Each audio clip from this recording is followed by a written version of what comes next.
I never thought a simple Uber ride could change my life forever. It started like any other night, late, cold, and quiet. I had just finished a grueling shift at the office, and all I wanted was to get home, take a hot shower, and collapse into bed. I ordered an Uber, and within minutes, a black sedan pulled up to the curb. The name on the app was John, no last name, just John. The driver didn't greet me when I got in. He just stared ahead, his fingers tapping on the wheel. The car smelled off, like sweat mixed with something metallic. I dismissed it. Maybe he had a long shift too.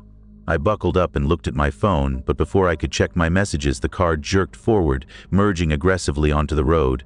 The drive started normally enough, but then I noticed something strange. John wasn't following the GPS. He made a left turn when he should have gone straight. I cleared my throat. "Hey, I think you missed the turn." No response. "Sir?" I tried again, louder this time. Still nothing. I watched as he drove past darkened streets, taking roads I didn't recognize. My heart started pounding. I glanced at my phone. No service. That didn't make sense. We were still in the city. "Excuse me," I said, my voice shaking now. "Where are we going?" John finally spoke, his voice deep and monotone. "Shortcut." That was it. One word. I didn't believe him. The further we went, the fewer streetlights there were. The buildings became more spaced out, replaced by empty lots and abandoned warehouses. Something was very, very wrong. I tried the door handle. Locked. Of course. I forced a laugh. "Look, man, I don't mind paying extra. Just take me back to the main road."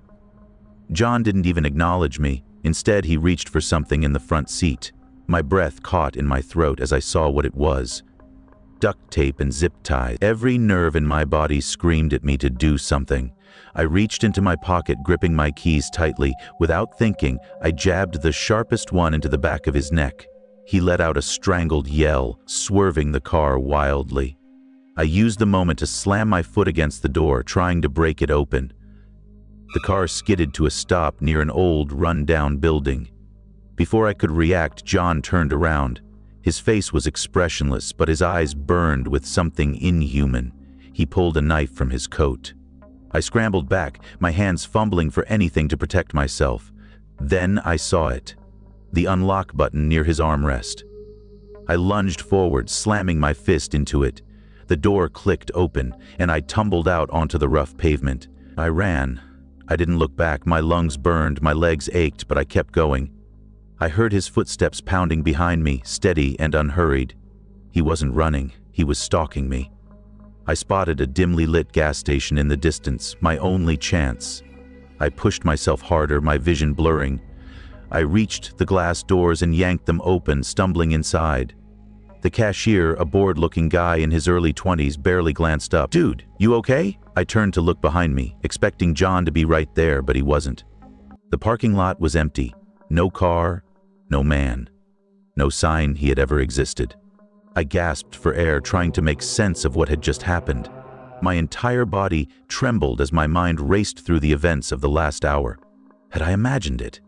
Was it some kind of hallucination brought on by exhaustion? My hands were shaking when I reached into my pocket. My phone buzzed against my palm, making me flinch. Service had returned, the familiar icon glowing in the corner of my screen. I exhaled sharply, swallowing the lump in my throat as I unlocked my phone. One notification blinked at me, fresh and unread. My stomach dropped as I read the words, "Your driver, John, has arrived."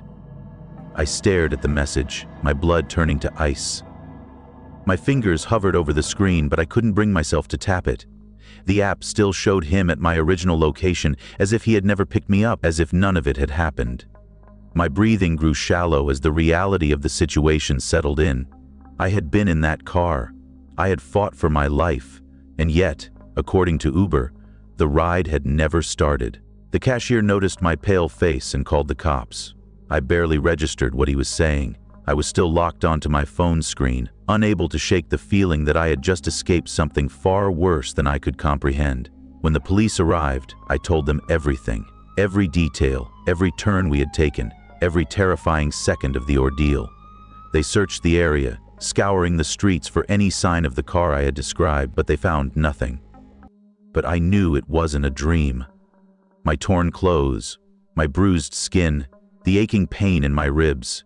They were all proof that it had been real, that John had been real, and that somewhere out there, he was still driving, still waiting for his next passenger.